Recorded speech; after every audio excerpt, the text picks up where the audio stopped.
Namoonni gartuu dhiigaa keessan O fi A ta'e har'a sarpiraayizii tokko viidiyoo kana keessa argattu jechuudha.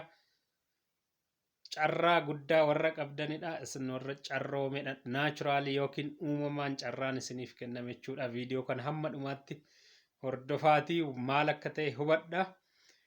Namoonni hanga ammaa gartuu dhiigaa keessan hin beekin jirtan immoo viidiyoo kana dhaggeeffadhaa. Xumura gartuu dhiigaa keessan qoradhaatu adda baafadhaatu. Carraa uumamaan naachuraalii giiven gift isin uumaan isin badhaase kana dhaggeeffadha. So namoonni gartuun dhiigaa keessan O ta'e carraa dhukkuba akka kaansarii paankiraasii, kantaruu dhiigaa, dhukkuba onnee fi akkasumas busaa jabaadhaan qabamuurraa baay'ee tokko kan nama eeguu danda'udha jechuudha. Garee O warri qabdan carraa kana hunda uumamaan isinii kennameera jechuudha.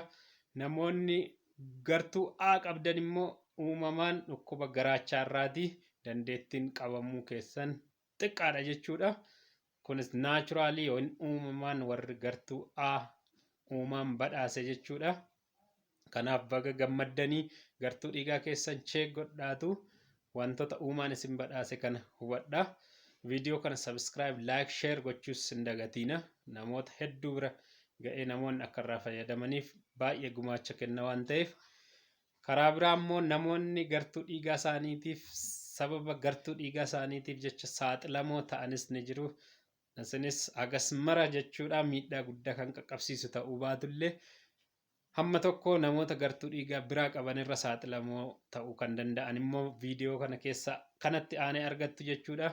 Innis gartuu O warri qabdan gosa dhukkuba garaachaatiif saaxilamummaan keessan namoota kaanirra ni dabala jechuudha.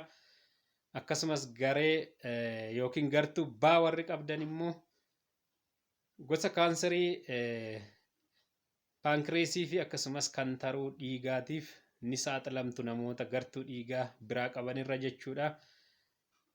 Gartuu dhiigaa A B warri qabdan immoo dhukkuba onnee fi akkasumas dandeettii yaaduu keessan gosa dhiigaa biraa warra qabanirra saaxilamoodha jechuudha. Akkasumas namoonni gartuu A qabdan immoo gartuu dhiigaa A warri qabdan jechuudha. Gosa dhibee sadiitiif namoota kaanirra saaxilamuu ni dandeessu jechuudha. Innis dhukkuba koovidiitiif COVID-19 ni saaxilamtu, kantaruu dhiigaa akkasumas dhukkuba onneetiif saaxilamummaan keessan namoota gartuu dhiigaa biraa qabanirra ni saaxilama irra caalaa jechuudha. Inni kun egaa hordoftoota keenyaa guutummaa guutuutti namoonni gosa dhiigaa kana qabdan dhibee amma jedhame kana hunda ni saaxilamtu jechuu otoo hin taane carraan namoota gartuu dhiigaa biraa qabanirra qabamuun keessan guddaadha jechuudha. Baay'ees itti yaadda'uu hin qabdanii. Garuu gartuu dhiigaa keenya beekuun wantoota akkasiif nu fayyada waan ta'eef ammuma viidiyoo kana keessa warri hubattan gartuu dhiigaa keessan cheek godhaatu maal akka taatan of ilaaluu dandeessu. Yeroo gaarii isiniin jedha. Galatoomaa. Viidiyoo kana namoota hedduu bira akka ga'uuf immoo subscribe, like, share gochuun dagatiina.